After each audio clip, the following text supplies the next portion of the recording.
Дел од предрасудите дека видеоигрите се само ден губење со текот на годините се надминаа. Тоа го покажува гейминг индустријата во светски рамки.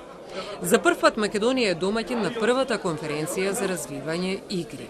Доближување на оваа професија до луѓето кои можеби досега немале доволно сознанија, за оние кои веќе се дел од неа можност да се запознаат со светските лидери кои обликуваат иднината на игрите.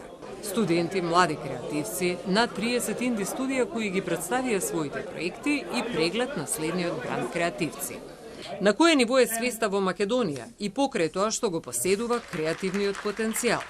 За Цветковски важно е надлежните институции да го препознаат тоа во насока на отворање нови работни места кои во светот се и такако добро платени.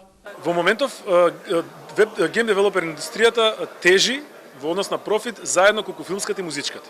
Значи имајте го тоа во увид.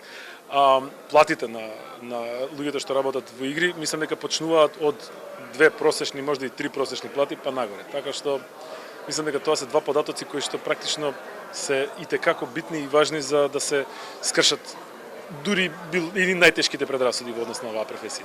Се уште сме доле, но во процес сме за да иде нагоре, ситни, но големи, крупни чекори се прават за да се стигне до кај што треба да се стигне, така да се надам за 5-6 години ќе би требало да сме на некој левел 1, да кажам. За Кеи Хироки ваквите конференции се исклучителна можност за соработка, место каде креативните луѓе ќе остварат бројни контакти и уште еднаш ќе покажа дека развивањето игри е уметност која нуди различни промислувања на минатото, сегашноста и иднината.